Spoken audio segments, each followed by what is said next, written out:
Welcome to the Year 9 options presentation for GCSE PE.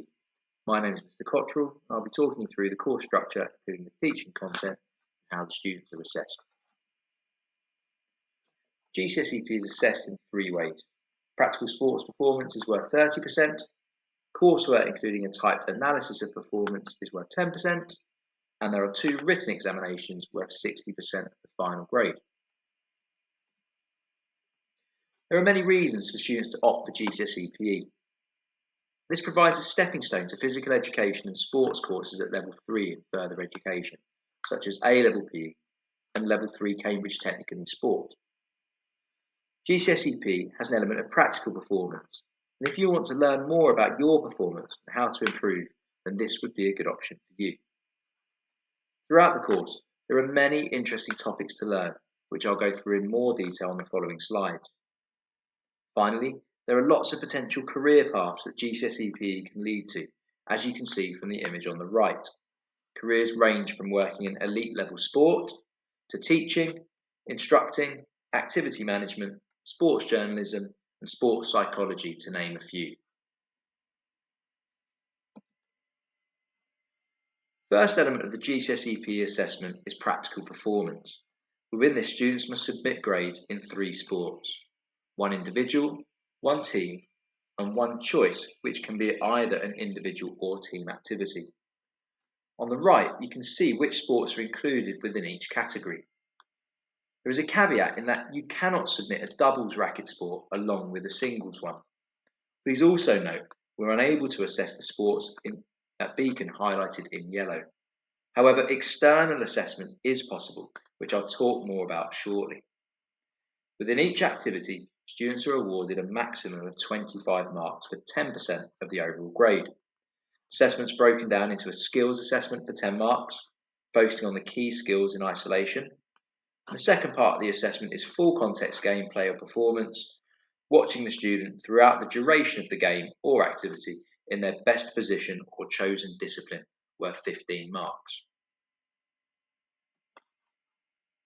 Students studying GCSE PE would benefit from taking part in our extracurricular after-school activity programme. Not only does this provide students with an additional time to develop their skills and performance, but it will also allow for multiple assessment opportunities within their sports.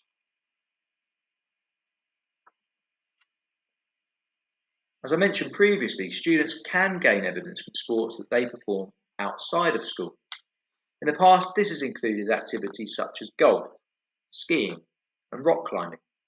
Students are able to provide external evidence of their performance from any of the sports or activities on the list published previously. Students are also assessed through coursework completed on Word Processor. This is worth 10% of the grade and is an analysis of their performance in a chosen sport from the exam board activity list. Students are required to write about their fitness and skill strengths and weaknesses, design a training program to complete their fitness weakness, and apply the theory to explain how they can improve their skill weakness. Final element of assessment is through 2 written examinations at the end of the course. Each paper is worth 30% of the grade and lasts 1 hour and 15 minutes. The first paper focuses on the human body and movement in physical activity and sport. Within this paper, topics are included such as anatomy and physiology, where students learn about the musculoskeletal and cardiorespiratory systems. Students also explore movement analysis, including levers, planes, and axes. They'll also complete fitness testing and learn about physical training methods and principles to develop their fitness.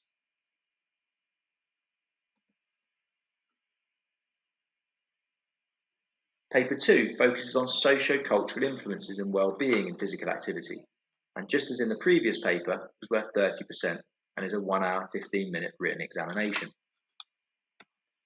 Within this paper, students learn about a number of socio-cultural issues, including commercialisation, hooliganism, and performance-enhancing drugs, as well as topics within sports psychology, nutrition, health, fitness, and well-being. Each exam paper includes multiple choice questions at the start, followed by a mixture of short answer questions. The end of each paper culminates in 2 long answer essay style questions, where students are required to demonstrate a depth of knowledge to justify, analyse and discuss the content in more detail.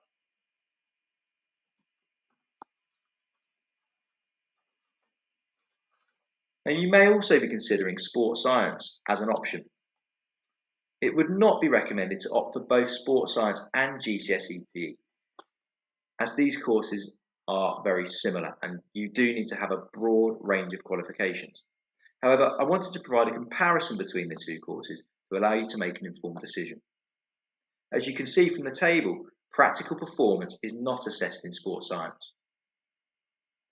In sports science, there is a large word process coursework requirement as well as one written examination at the end of the course. This focuses on reducing the risk of injuries. Please do view the sports science options video for more information. Thank you for taking the time to listen to this presentation. Please feel free to email me or Mrs. Carney with any queries and do discuss course option suitability with the learner's PE teacher. Thank you for your time.